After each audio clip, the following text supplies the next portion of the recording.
A completely black frame with no visible content. That's today.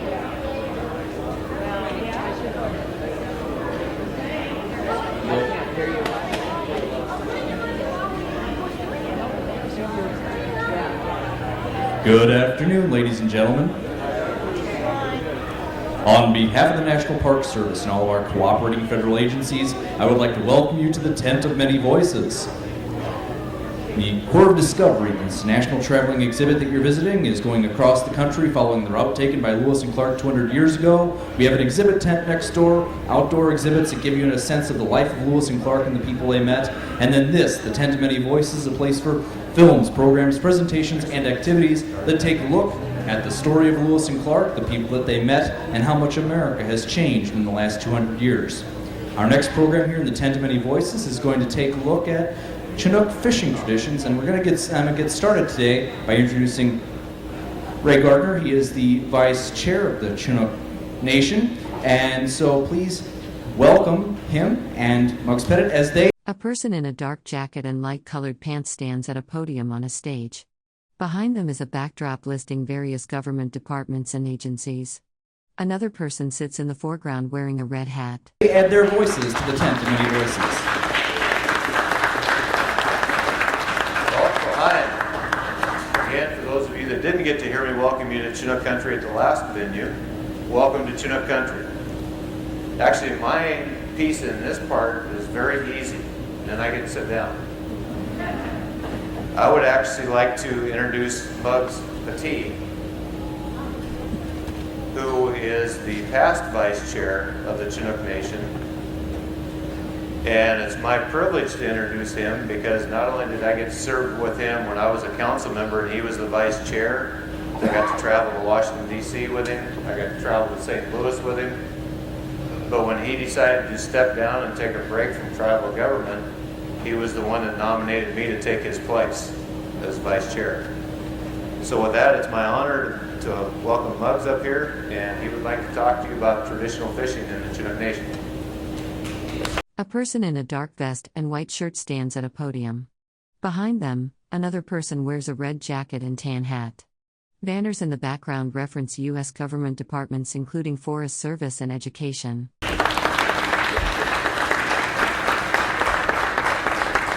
I grew up in Bay Center, Washington, which is on the Willapa, and I still live on the Willapa in South Bend. I commercial fished since I was 14. I'm old enough to draw Social Security, but I don't yet. The government wants too much of my money. I brought my Chinook briefcase here with me, and I'll kind of explain a little bit about how Chinooks did their fishing and in the different estuaries. I'm not very, very familiar with the Columbia River, but the Willapa I know very, very well.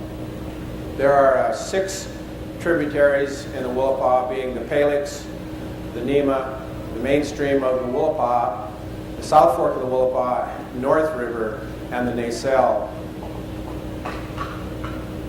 I think that you have to remember that Indians didn't think about catching that fish and selling it. That wasn't their thing. They thought about catching that fish and eating it. That's what they wanted. And it was easy for them to do that because they could go up into the rivers, and they used different methods. My great-great-grandfather, Frank Barrico, had a trap in the Palix River, and this trap was a spillway that went up the river, then it turned and went down the river and then into what they call a heart. And most of the fish in Willapa at that time were chum salmon. The Nacelle hatchery is fairly new, the Nema hatchery is fairly old, but both of those brought in the Chinook and some coho. But the Willapa was mainly a chum hatchery, a chum fishery.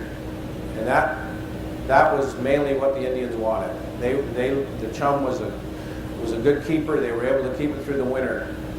So they would go up into the streams, and they'd either catch the fish in these traps, or they would use different instruments. This is one I have here that has it is like a small harpoon. It's made out of bone. There was a line, a small string that went through here, stuck in. I only have part of this, but I think it was probably about this long. They stuck it into the fish. It pulled out. The fish was still hooked on the string, and they pulled him in. They only had to do that when fishing was very scarce, because they could go in the river when the chums were there, and there were a lot of chums. All those little tributaries in the Willapa, the small ditches even. A person wearing a cream-colored patterned short-sleeved shirt and dark vest stands at a microphone, gesturing with both hands while speaking. They wear a lanyard with an ID badge. The background shows a plain wall and stage setting. A chum can spawn in almost anything, just a small amount of mud even. They don't even really need much gravel. And they can spawn, and you had a good return year after year after year. Later on, when fishing got so that we needed nets, this was pretty much, this was my grandmother's house for as long as I was a little boy. I can remember it held the door shut. It was made of, but this was made out of a pumice, and it was chiseled out so the rope would fit around there. And then when you either laid a net out or you had a trap that you wanted to hold something there, you just dropped it down, your line went around here, and it held it steady there.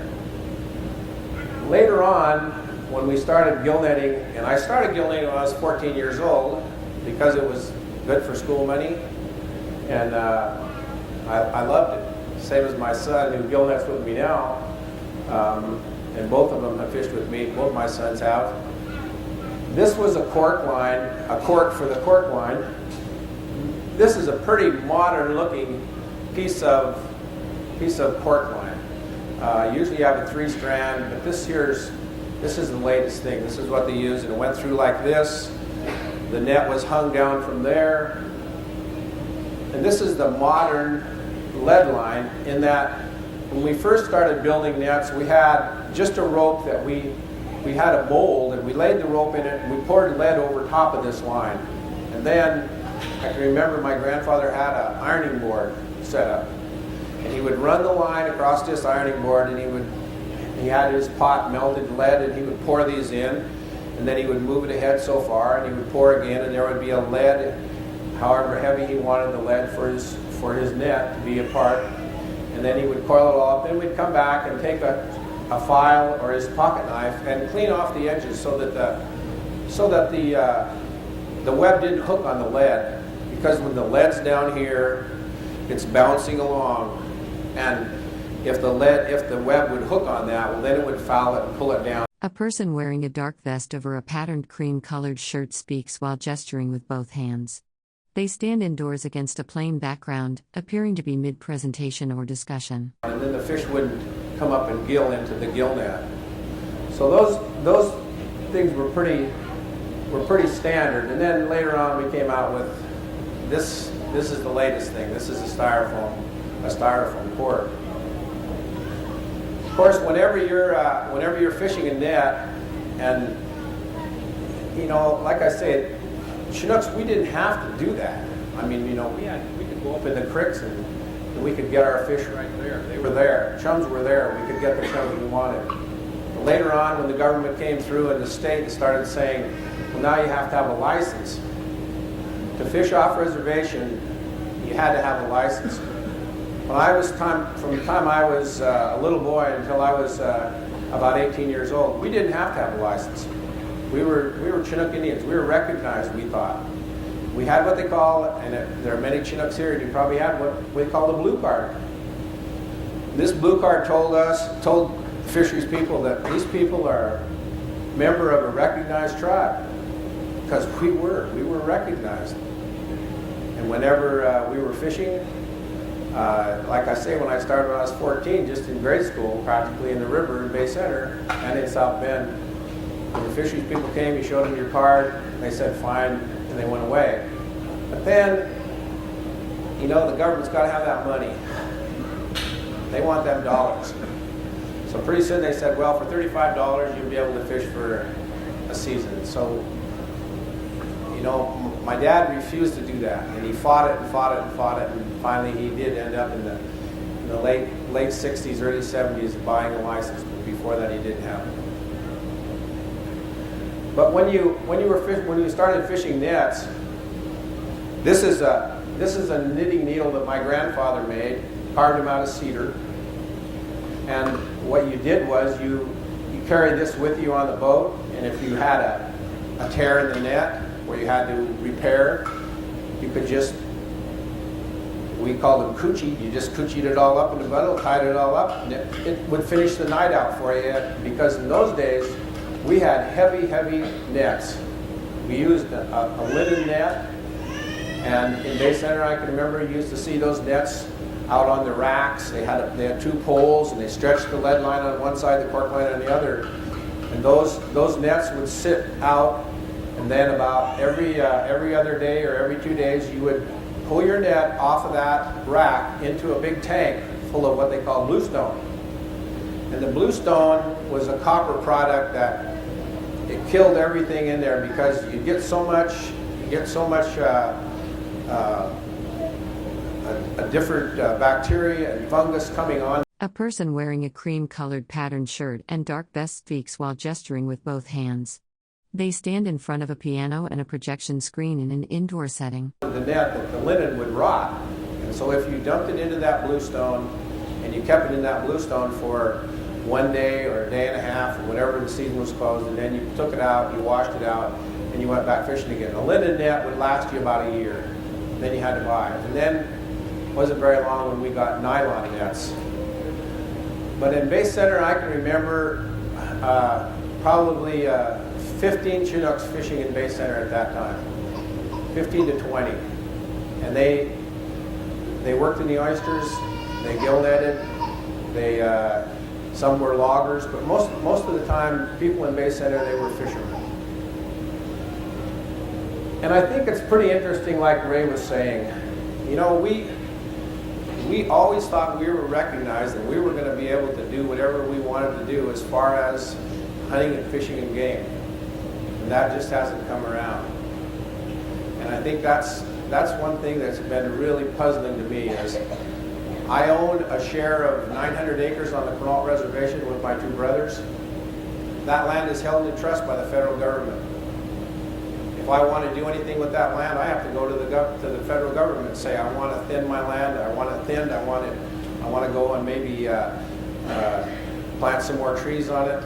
I have to do that with the blessing of the federal government, because they are my trustee. Yet, I can't be recognized.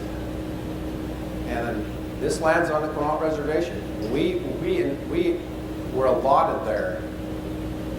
So, you know, it makes many of our people bitter, because we don't understand how you can have an allotment on the Quinault Reservation where you would be able to own this land in trust. When that timber is logged, you paid no taxes on it because it was a gift. But that we still have a trustee, but recognition was taken away. And I think that's one thing that's been very, very hard for us. And in my business, since I was probably 17, 18 years old, I've fished like everyone else. I fished in Alaska. I fished all the way to Northern California, tuna fishing. We were fishermen. That's what we did. And when you think about that, you think about other tribes having fishing rights, and we don't. I think that's a really hard thing for people of our tribe to grasp, because we figure that we've been singled out here, and that really isn't fair. But Chinook people will keep on going on, keep doing what they're doing. When we went back to Washington, D.C., A person wearing a black vest over a patterned light-colored shirt sits indoors, speaking. Behind them is a gray wall and some equipment or furniture visible on the right side of the frame. when we were recognized and signed all the papers, I thought, wow, this is going to be it for us. We're going to be riding high now. going to be able to take care of our elderly. We'll be able to have better health care. We'll be able to do a lot of things that we never had, as far as health clinics, as far as housing, things like that. And then when the rug was pulled out from underneath us, it was a hard thing to grasp. So it's really hard for me to say, you know, I can see the federal government's point, because I can't see the federal government's point here. If we can hold land in trust, we should be recognized. And one thing about it is, I've been very, very blessed to have been able to fish all my life. I've worked in a little bit of construction, but mainly I fished, and it's just a great life. I mean, I wouldn't give up that life for anything. And my son went to college for 4 years, came home and said, I want to stay here in Willapa and fish. And I said, wow, you know, you can go do anything else. You got a college degree. And I don't want to do that. I want to fish. And so that's what he does. And I think that when you go back and you take a look at how things have gone for my family, you know, I'm a 4th generation fisherman in Willapa. And when you go back and look at that, it's been a good life for me. I mean, things have changed. We're not, you know, we don't have the time. We used to have 100 days in Willapa we could fish, and now we're down to 25. And that's a poor deal on my part. You know, I don't like that, but we plant a lot of fish. We do a lot of things in Willapa that tries to make the runs better, and we have a good enhancement group. So it's really been a good life, and I think that when you look back and you think about those Indians back in I remember my grandfather telling a story once of my great-grandfather Frank Berkel had a trap up the Peteet River, and my grandpa had a small troller, and he said, you know, I got these fish, I want you to take them to Nakata for me. My grandpa said, no, that's fine, you know. How many do you have? Well, I have 3 scows full. 3 scows, you know, I mean, that's more fish now than we catch in probably 5 years. And he said they were chums, and he got a nickel apiece for them, and he hauled them over to the Nakata, and they unloaded them there and took them to Astoria and different places where there were canning plants, because at that time there were only one small canning plant in South Bend. But when you think about those Indians in those days, working on the seines in the horse seining in the Columbia River, and working in the gill-netting and trolling, and there's A person in a cream-colored patterned shirt and dark vest stands at a podium during a presentation. Partial text visible on the podium mentions natural and department. The setting appears to be an indoor venue with a gray wall behind. It was a good life, and it was something that really came naturally to us. Ray, do you want to come up? Do you have any questions?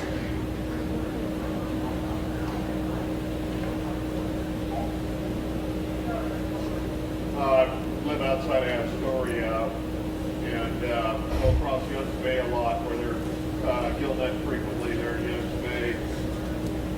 It looks like the gill netters, I assume this is probably current, that pulls these nets in the kind of S-shaped curves, or is there a deliberate reason for doing that? Well, you try to lay the net so that there is more a swirl in it, so that when the fish goes along, he might come out, and now once he thinks he's going to get by it, and he turns and comes in, and then he gills himself in there.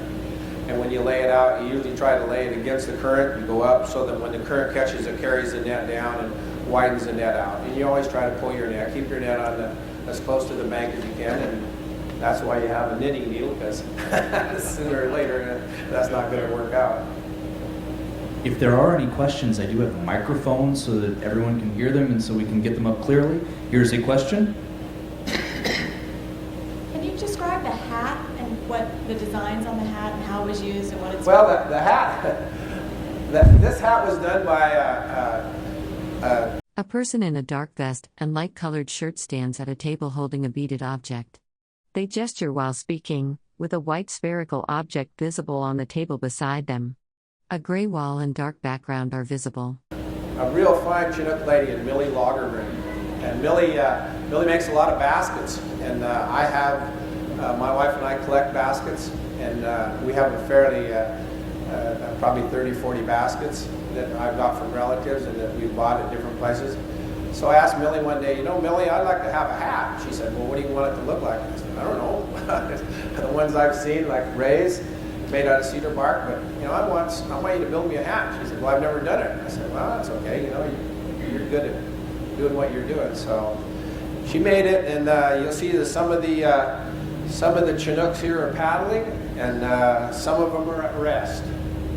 And it's got some real nice shell-type beads around it. And, yeah, I'm real proud of it. I love it. I think my granddaughter likes it too. A person wearing a black vest over a cream-colored shirt with a branch or tree pattern stands at what appears to be an indoor venue, holding a microphone. The setting is dimly lit with dark backgrounds visible. Actually, one of the things that he's not adding about that, just because he wants to, I guess, be humble, is that's a chief's hat. This obviously is not. All right, another question right here. You alluded to the fact that you had that the Chinook tribe had been officially recognized previous to a certain time. Is that correct? And how did that change, and what? Well, you know, we were fighting for recognition for a long time, and then in 2001, we were called back to Washington, D.C., and they said, we went over all your records, and everything looks good, and we're going to recognize you. And we went back and signed all the papers, and thought the deal was done. And then we came home, and they had a 90-day appeal process, and in the 89th day, two tribes appealed and said they didn't think we should get recognition. So we went in front of another court, and we passed that fine with no problem. And then the federal government sent us a final determination later saying, no, we just don't think that you qualify because, and I think this is a real foolish reason. They said because we don't think that certain years, like in the 20s and 30s, that you were a unified tribe, that you broke apart and you won't. You know, that's just not the case. I mean, Chinook people have visited back and forth all the way from Quileute, clear to Portland, and down the coast. I mean, you know, we have relatives everywhere, and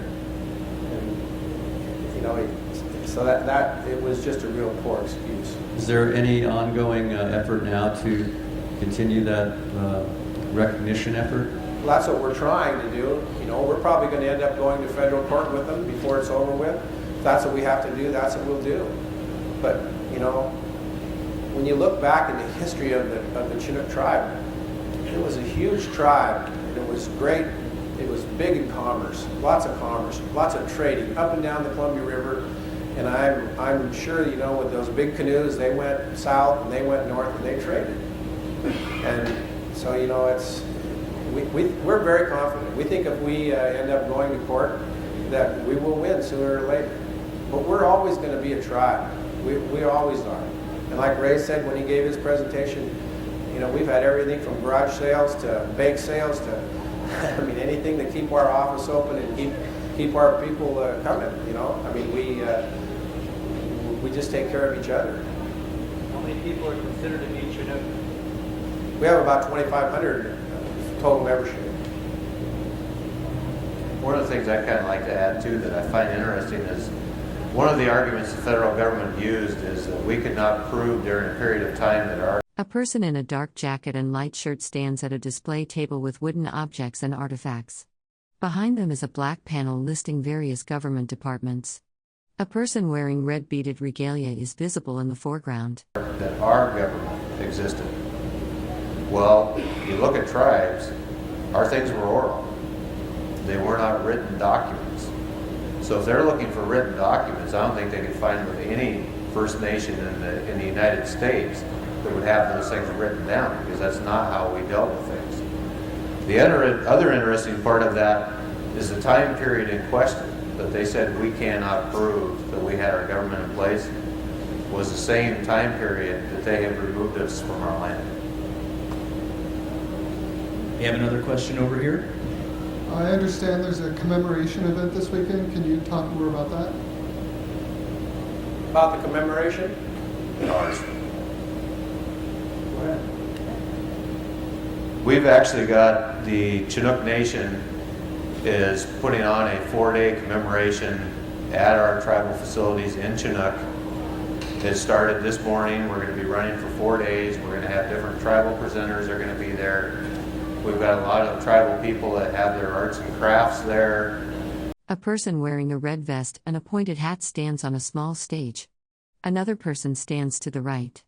Several audience members sit facing them, with one person holding a camera. We're going to be having a traditionally cooked salmon dinner each day, which actually I see some people in the tent that got to eat some of it today, which has been a real challenge because I thought it was interesting. I was talking to a couple of people from the Lewis and Clark group. They said they couldn't keep their fires going. We seem to manage to keep a fire going just fine and cook fish on it. I don't know what their big problem is. But it would be nice if any of you want to learn more about the Chinook Nation, to talk to our elders, to talk to other members of the tribe. We've got several different drummers there, not only from our tribe, but from other tribes as well, that have been drumming and singing. And it would be a wonderful opportunity, and we'd be more than happy to see all of you to come down to our event and learn more about us. I think one thing that was really interesting is that Millie Lonergan's husband in Bay Center, George Logan, who's also a Chinook member, he built a canoe, and he had a cedar log in his field that he looked at for a long time. And he thought, is that going to be a fence post or is that going to be a canoe? Maybe we can make a canoe out of it. So he took it with the help of some other people from the Hope River tribe. They marked it out and they built a canoe out of it, one-man canoe. And George did a lot of work on it. They got it all ready, and when people from Lewis and Clark heard about it, they said, wow, we'd like to have that. You know, we'd like to take that with us. So we shipped it back to Virginia, Monticello, and it came the whole way out, and it's here now. So pretty good. And it's on display at the Chinook School. And we're very honored that the people have brought Little Wolf home. They've had an incredible journey of their own. They have traveled the trail from Monticello all the way back. Little Wolf has been all over the place. The one nice thing that these people that are portraying Lewis and Clark and different individuals that are following the trail, when Lewis and Clark were here originally, when they left, they stole one of our canoes. They could not believe how well our canoes handled. So they just decided they'd take one and take it with them. Now it's kind of nice, at least 200 years later, when they got Little Wolf back in Monticello, they actually brought him back home. And we got him back. And it is a wonderful day, and I do a lot of things with George and Millie Lonergan, which Millie is the one that did this hat, and George is the one that carved the canoe. There are a couple. A person wearing a red jacket with white buttons, a yellow shirt, and a woven cone-shaped hat stands at a wooden podium in an indoor setting. Decorative pottery vessels are visible on shelves behind them. A couple of our elders that a lot of us look to a lot to learn more about our culture. When Little Wolf came home, they had a potlatch for him the other night. They had a huge celebration. They invited probably about 200 people in. They fed all these people for being there. They gifted all of these people for being there. For those of you that don't know about potlatches, it's an interesting concept compared to what we deal with. In a potlatch, they invite you to come to their party. Then they feed you, and then they give you gifts for attending their party. The family had spent the last 2.5 years getting ready for Little Wolf to come home. In that 2.5 years, they wove little baskets. They carved different items. Everything that was presented to the people who were at that event that day were either made or purchased by the Lonergan family, and were gifted to those of us that were lucky enough to be there when Little Wolf came home. It is interesting to hear George talk about it, as he talks about the log that canoe came out of. He said that tree and him grew up together. George is 84. So that tree had grown on his land that he grew up on and became his canoe that made an incredible journey and came back. A person wearing a tan woven hat, red vest with white buttons, and dark jacket stands on a stage. Behind them is a woven basket and a wooden podium. Text on the backdrop mentions agriculture, service, and Indian education. Back home to be with the Chinook tribe. We're hoping to get Little Wolf on display. They would like to see him up at Cape Disappointment, where everyone will be able to see him at the Interpretive Center, until such time that the Chinook Nation does get its recognition back, and we have our own center, and then Little Wolf will come home to live with the Chinook Nation.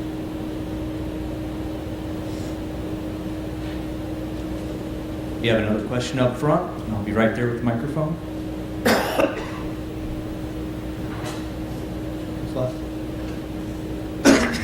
Now, I'm very honored to be here. These are my relatives, Muggs Peteet, Huxwald, my family.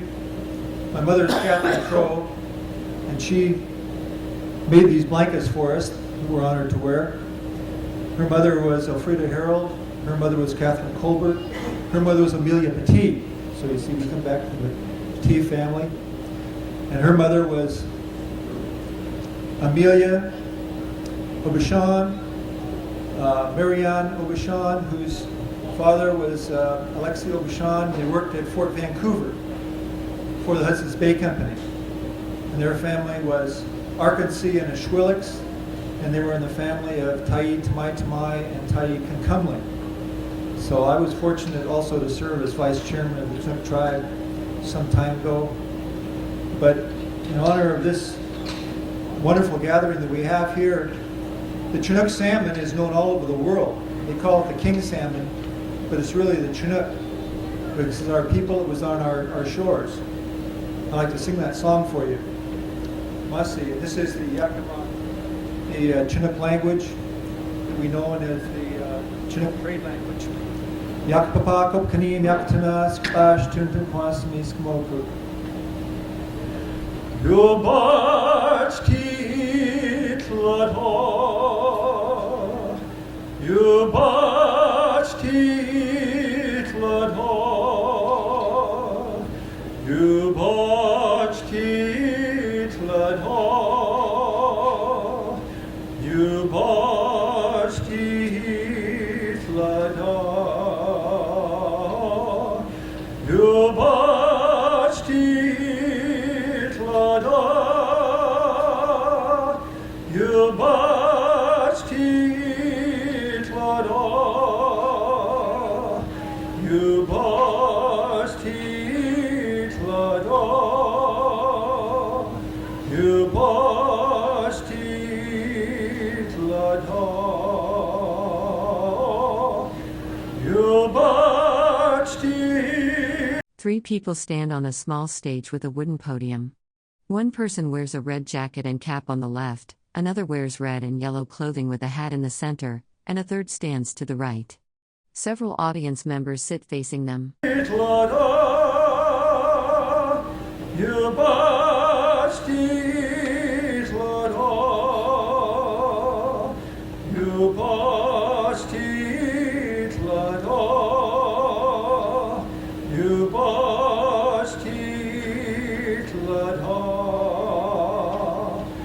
Masi, thank you. Hahach shaksiab, shokri mali santasli. Hahach shaksiab, is kwakwatal, the hats the hill. Really tigwasaval, the hats the hill, squeal dokam sisuli. I'm honored to stand with my relatives here, this gathering, to welcome each one of you to our Aboriginal Chinook Indian country. May you each have a wonderful stay here, visit, celebration that we took care of the people who came to our land. We've been known for hospitality, just as Ray explained with the potlatch. Our people were seen traveling up to Maquinas. They wore these chief's hats, and the entourage was so large, the macaws remembered them 50 years after their passing. So thank you, each one, for being here. Thank you, Ray. Thank you, Muggs.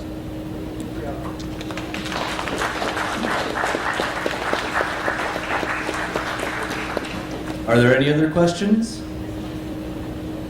If not, I would like to thank both of our presenters for coming and adding their voices to the 10 to Many Voices this afternoon. Thank you very much, Mr. Gardner. Thank you very much, Mr. Pei. And I'd like to thank all of you for coming to the 10 to Many Voices. And just to let you know, we do have programs starting